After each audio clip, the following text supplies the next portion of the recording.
Welcome, dear students, teachers, and friends, to another moral story of Foolish Weaver.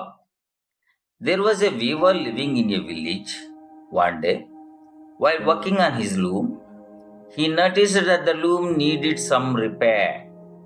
As he needed some wood for that, so he went to the jungle to chop some wood. When he was about to chop some branches from a tree, he saw a genie appear from nowhere. The genie said that the tree was his abode and requested him not to cut that tree. The genie also promised a boon if the weaver dropped his plans of cutting the tree.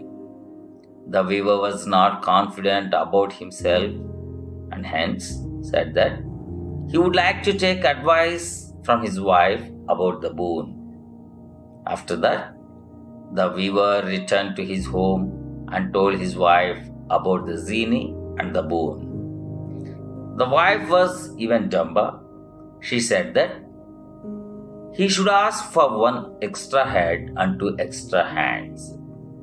She said that it would enable the weaver to work at a faster pace and their income would become double. The weaver rushed back to the jungle and asked the genie to give him an extra head and two extra hands. The genie waved his hands, and in no time, the weaver was adorned with 2 heads and 4 hands. The weaver was very happy and ran towards his village. When he entered the village, the villagers thought of him as some dangerous monster. They beat him to death in no time. The moral of the story: lack of judgment can ruin a golden opportunity. ఇప్పుడు ఒక్కసారి ఈ కథను తెలుగులో చెప్పుకుందాం. ఒక గ్రామంలో ఒక నేత కార్మికుడు నివసిస్తూ ఉండేవాడు.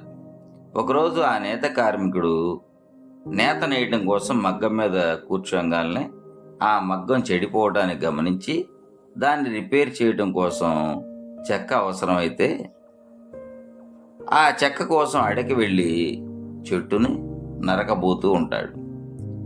అప్పుడు ఒక అతీంద్రియ శక్తి ప్రత్యక్షమై, ఈ చెట్టే నా యొక్క నివాసం, నువ్వు దీన్ని నరకవద్దు, దీనికి బదులుగా నీకు మంచి వరాన్ని ప్రసాదిస్తాను అని చెప్పింది ఆ అతీంద్రియ శక్తి.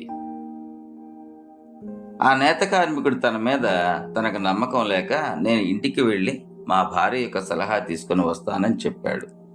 అలా ఇంటికి వెళ్ళి తన భార్యకు జరిగిందంతా చెప్పాడు, ఆ అతీంద్రియ శక్తి గురించి, ఆ వరాన్ని గురించి. తన భార్య చెమిటితైనప్పటికీ ఇలా వరం కోరుకోమంది. ఒక ఎక్స్ట్రా తల, 2 ఎక్స్ట్రా చేతులు కోరుకోమంది. అలా గనక ఉన్నట్లయితే తను ఎక్కువగా పని చేయవచ్చని, ఎక్కువగా సంపాదించవచ్చని అనుకుంది. తిరిగి అడవికి వెళ్ళి ఆ అతీంద్రియ శక్తితో ఆ నేత కార్మికుడు తనకు ఒక ఎక్స్ట్రా తల, 2 ఎక్స్ట్రా చేతులు కావాలని చెప్పగానే వెంటనే ప్రసాదించింది. నేత కార్మికుడు ఆనందంతో తబ్బి ఉబ్బై తన గ్రామానికి వెళ్ళాడు. ఆ గ్రామంలోని గ్రామస్తులందరూ ఇదేదో కొత్తగా రాక్షసుడు వచ్చాడని చెప్పి చావబాదారు. చచ్చేంత వరకు కూడా కొట్టారు. ఈ కథ యొక్క నీతి: మన జడ్జిమెంట్లో కొరత ఏర్పడితే మనకు వచ్చినటువంటి అద్భుతమైనటువంటి బంగారం లాంటి అవకాశాన్ని కోల్పోతాము.